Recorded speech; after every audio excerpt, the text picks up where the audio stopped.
Hello everyone and welcome back to our channel. पिछली video में हमने मेसोलिथिक एशिया कवर किया था। आज हम मूव करेंगे यूरोप की तरफ। ये टॉपिक सोशल फॉर्मेशंस पेपर के लिए बहुत इंपॉर्टेंट टॉपिक है क्योंकि यूरोप का मेसोलिथिक डेटा लिटरली सबसे ज़्यादा रिच और वेल रिसर्च्ड है पूरी दुनिया में। तो चलिए शुरू करते हैं। सबसे पहले बेसिक चीज़ क्लियर कर लेते हैं, मेसोलिथिक है क्या। ये वर्ड मीसो यानी मिडल और लिथिक यानी स्टोन से बना हुआ है, मतलब ओल्ड स्टोन एज और न्यू स्टोन एज के बीच का पीरियड। बट एक्चुअल में आर्कियोलॉजिस्ट जैसे टी डगलस प्राइस ने आर्ग्यू किया है कि इस टर्म को सिर्फ एक टेम्पोरल सेंस में यूज़ करना चाहिए, मतलब सिर्फ टाइम के रेफरेंस के लिए, किसी स्पेसिफिक टूल टाइप या लाइफस्टाइल के लिए नहीं। क्योंकि मेसोलिथिक माइक्रोलिथिक टूल्स के साथ ही नहीं होता, ना ही ये सिर्फ फॉरेस्ट या कोस्ट एक्सप्लॉयटेशन तक लिमिटेड है। सिंपल डेफिनेशन ये है कि मेसोलिथिक वो पीरियड है जो प्लाइस्टोसीन से ख़त्म होने के बाद शुरू होता है और अगले और एग्रीकल्चर इंट्रोड्यूस होने से पहले तक चलता है। स्टार्ट डेट इसकी conveniently 10,000 years before present fix किया गया है, लेकिन एंड डेट बहुत वेरिएबल है क्योंकि फार्मिंग यूरोप में एक जगह से दूसरी जगह ग्रेजुअली फैलती है। साउथ ईस्ट यूरोप में यह अराउंड 8,000 बिफोर प्रेजेंट शुरू हो जाता है, जबकि ब्रिटिश आइल्स और सदर्न स्कैंडिनेविया में 5500 बिलो प्रेजेंट तक मीसोलिथिक कंटिन्यू करता है। इसलिए प्राइस कहते हैं कि हमें early post glacier Hunter gatherers कहना ज़्यादा एक्यूरेट होगा, लेकिन कन्वीनियंस के लिए मीसोलिथिक वर्ड ही यूज़ होता है। अब यहाँ एक इम्पॉर्टेंट पॉइंट समझना ज़रूरी है। यूरोप का मेसोलिथिक एक यूनिफॉर्म पिक्चर नहीं देता। एनवायरनमेंट रीजन से रीजन बहुत डिफरेंट था। साउथ ईस्टर्न यूरोप में जैसे ग्रीस और बाल्कन्स एनवायरनमेंट काफ़ी हद तक नियर ईस्ट जैसा था, जहाँ से बाद में फार्मिंग आई। यहाँ प्लेस्टोसीन से पोस्ट ग्लेशियर ट्रांजिशन ड्रामेटिक नहीं था, इसलिए यहाँ मेसोलिथिक की जगह एपिपेलियोलिथिक टर्म ज़्यादा यूज़ होती है। नॉर्थ वेस्टर्न यूरोप में सिचुएशन बिल्कुल ऑपोजिट थी। यहाँ टुंड्रा ख़त्म होकर फॉरेस्ट और कोस्ट वाले इकोसिस्टम डेवलप हुए। रेन डियर हंटर्स की जगह फॉरेस्ट और मरीन रिसोर्सेज एक्सप्लॉइट करने वाले ग्रुप्स ने ले ली थी और एग्रीकल्चर भी सबसे लेट आया। इसलिए मेसोलिथिक की आइडेंटिटी सबसे ज़्यादा क्लियरली नॉर्थ वेस्टर्न यूरोप में दिखाई देती है। चलिए अब रीजन बाय रीजन देखते हैं, साउथ ईस्ट से शुरू करके। ग्रीस का फ्रांचिती केव एक लैंडमार्क साइट है। यहाँ 20,000 साल का कंटिन्यूस ऑक्यूपेशन रिकॉर्ड मिलता है। बाय 10,000 बिफोर प्रेजेंट लोग यहाँ मरीन रिसोर्सेज के साथ साथ टेरेस्ट्रियल रिसोर्सेज भी एक्सप्लॉइट कर रहे थे। Red deer hunting, shellfish collecting और वाइल्ड प्लांट जैसे लेंटिल्स, पिस्ताशियो, आमंड्स यूज़ करते थे। इंटरेस्टिंग बात यह है कि अपर मेसोलिथिक फेज में डाइट में टूना फिश, जो 200 kg वेट तक वे करती है, का मेजर कंट्रीब्यूशन दिखता है, जो डीप सी फिशिंग कैपेबिलिटी को शो करता है। बाल्कान्स में आयरन गेट्स रीजन, जो दानूब रिवर पर है, इक्वली इंपॉर्टेंट है। यहाँ व्लासैक साइट पर परमानेंट ट्रायंगुलर हाउसेज मिलते हैं जिनके अराउंड बैरियर्स अरेंज्ड हैं। ये बताता है कि लोग अब सेडेंटरी हो रहे थे, घूमते फिरते नहीं रहते थे। लेपेंस्की वेयर जैसे साइट्स जो इसी रीजन में हैं, इस कॉम्प्लेक्सिटी को और कंफर्म करते हैं। अब चलते हैं स्पेन की तरफ। यहाँ कैंटब्रियन कोस्ट पर दो मेजर कल्चरल ट्रेडिशंस मिलती हैं, एजिलियन और एस्टूरियन। एजिलियन इनलैंड केव्स में मिलता है छोटे माइक्रोलिथ्स के साथ। एस्टूरियन कोस्टल एडेप्टेशंस हैं। यहाँ बड़े शेल मिडन्स मिलते हैं जिसमें कॉबल पिक्स, ऑस्ट्रियन कल्चर को सिग्नेचर टूल पाए जाते हैं। दोनों ट्रेडिशंस के बीच ओवरलैप भी मिलता है, अराउंड 9500 से 8500 बीपी, जो सजेस्ट करता है कि ये दो कॉम्प्लीमेंट्री सिस्टम्स थे, कोस्टल बेस कैंप्स और इंटीरियर एक्सट्रैक्शन कैंप्स, जो एक ही लार्जर सबसिस्टेंस सेटलमेंट सिस्टम का पार्ट थे। अब सेंट्रल यूरोप भी डिस्कस करना ज़रूरी है। स्विट्ज़रलैंड के जुड़े रीजन में साइट जैसे बेर्समैटन और स्कॉच 7 मिलती हैं। स्कॉच 7 एक सीजनल कैंप था, दिसंबर से मई तक ऑक्यूपाई होता था, जहां रेड डियर और बोर डोमिनेंट फौना थे। इंटरेस्टिंग बात यह है कि स्विस मेसोलिथिक साइट्स में डोमेस्टिकेटेड डॉग बिल्कुल एब्सेंट है और प्लांट रिमेन्स में सिर्फ हेजलनट्स ही मिलते हैं despite excellent preservation conditions. South west Germany में जैगरहॉस होल साइट एक ऑलमोस्ट कंटिन्यूस ऑक्यूपेशन रिकॉर्ड देता है 10,000 से 6,500 बीपी तक। यहाँ के एविडेंस से बेरोनियन कल्चर की 3 फेजेस आइडेंटिफाई हुई हैं।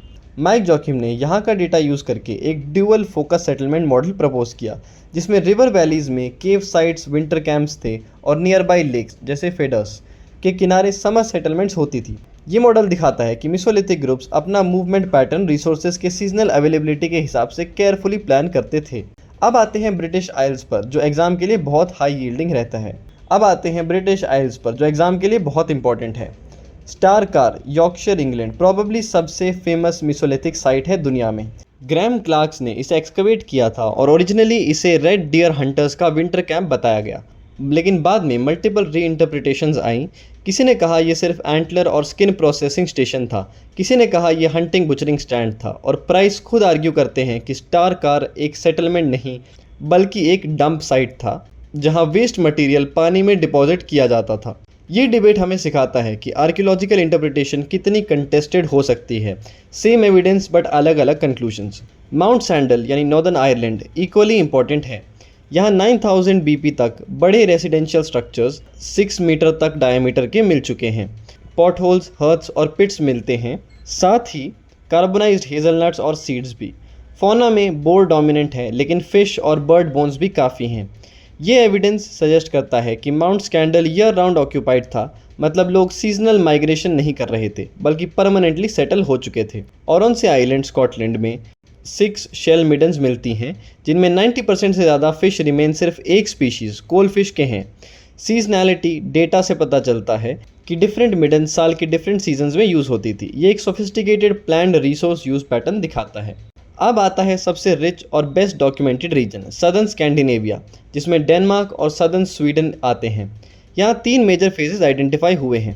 पहला मैग्लेमोसियन 9500 to 7700 बीपी, ये समर लेक शोर सेटलमेंट्स हैं माइक्रोलिथिक टूल्स के साथ। ड्यूअन्सी साइट जर्मनी यहाँ का एग्जाम्पल है, जहाँ हट फ्लोर और बहुत सारे हेज़लनट शेल्स मिलते हैं।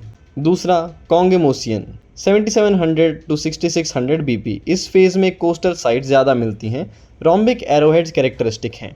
तीसरा और सबसे इम्पॉर्टेंट एडबोल 6600 to 5300 बीपी, ये कल्मिनेशन है पूरे मेसोलिथिक डेवलपमेंट का। इस पीरियड में हमें अलग अलग टाइप्स के साइट्स मिलते हैं। बड़े coastal permanent settlements, seasonal fishing camps, inland trapping stations for fur animals और large inland lake side settlements जैसे रिंग लॉबस्टर।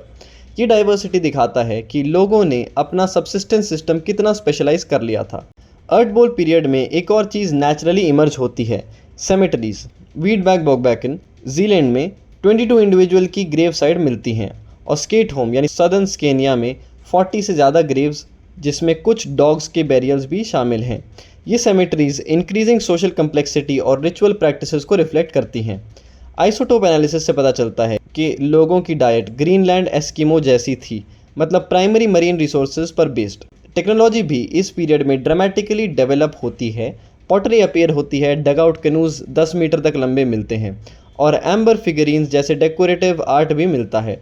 एक्सचेंज नेटवर्क्स भी एस्टैब्लिश हो चुके थे, जैसे पोलैंड से शू लास्ट एक्सेस डेनमार्क तक पहुंच रहे थे। अब थोड़ा जूम आउट करते हैं, ओवरऑल पैटर्न्स देखते हैं जो पूरे यूरोप में कॉमन है। टेक्नोलॉजी ज़्यादा एफिशिएंट होती जाती है ट्रांसपोर्ट टूल्स और प्रोक्योरमेंट्स के लिए।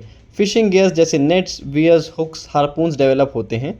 ग्राउंड स्टोन टूल्स जैसे एक्सेस पहली बार अपीयर होते हैं। सेटलमेंट साइट्स बड़े लॉन्गर ड्यूरेशन के और ज़्यादा डिफरेंशिएटेड हो जाते हैं। Coastal lacustrine riverine locations prefer की जाती हैं। सबसिस्टेंस ज़्यादा स्पेशलाइज्ड और ज़्यादा डाइवर्सिफाइड हो जाता है। डाइट में स्पीशीज़ की नंबर बढ़ जाती हैं compare to upper Palaeolithic, specially nuts और शेलफिश जैसी चीज़ें ज़्यादा विजिबल हो जाती हैं। सोशल ऑर्गेनाइजेशन, ये सबसे इंटरेस्टिंग पार्ट है। आर्कियोलॉजिस्ट ने देखा कि अपर पैलियोलिथिक के एंड में यूरोप में सिर्फ 3 लार्ज सोशल टेरिटरीज, द एरेंसबर्गियन, स्वीडेरियन, ब्रोम, हर एक ऑलमोस्ट 100,000 स्क्वायर किलोमीटर का। लेकिन मिसोलिथिक के थ्रू ये टेरिटरीज छोटे होते जाते हैं। बाय लेटर मिसोलिथिक 15 या उससे ज़्यादा स्टाइल जोन्स मिलते हैं, हर एक सिर्फ 15,000 to 20,000 स्क्वायर किलोमीटर का। ये श्रिंकिंग टेरिटरी सजेस्ट करती हैं कि पॉपुलेशन डेंसिटी बढ़ रही थी और सोशल ग्रुप्स ज़्यादा कम्प्लेक्स हो रहे थे। ये पार्ट एग्जाम के लिए बहुत इंपॉर्टेंट है। पुराने स्कॉलर्स जैसे वी गॉर्डन चाइल्ड और क्लार्क पिगेट ने मिसोलिथिक को कल्चरल डिक्लाइन का पीरियड बताया था। उनका कहना था कि अपर पैलियोलिथिक की पेंटेड केव्स और ब्यूटीफुल कार्व टूल्स के कंपैरिजन में मिसोलिथिक के छोटे माइक्रोलिथिक टूल्स इम्पोवरिश्ड लगते हैं। लेकिन अब ये व्यू कम्प्लीटली चैलेंज हो चुका है। प्राइस एक्सप्लेन करते हैं कि ये डीजेनरेशन का इंप्रेशन सिर्फ प्रिजर्वेशन बायस की वजह से था। डिफरेंट मटेरियल क्लासेस कंपेयर किए जा रहे थे। जहाँ प्रिजर्वेशन अच्छी है, जैसे नॉर्दर्न यूरोप के बॉग्स में, वहाँ carved amber figurines, engraved wooden objects और डेकोरेटेड बोन एंटलर पीसेस अच्छी खासी क्वांटिटी में मिलती हैं। दूसरा बड़ा मिथ जो चैलेंज होता है, man the Hunter conference 1960s के थ्रू एस्टैब्लिश हुआ आइडिया कि हंटर गैदरर्स हमेशा स्मॉल और मोबाइल ग्रुप्स में रहते थे। लेकिन नॉर्दर्न यूरोप का Mesolithic evidence, large sedentary settlements, cemeteries, complex trade networks, ये दिखाता है कि फोरेजर्स भी लार्ज सेडेंटरी और कॉम्प्लेक्स हो सकते हैं।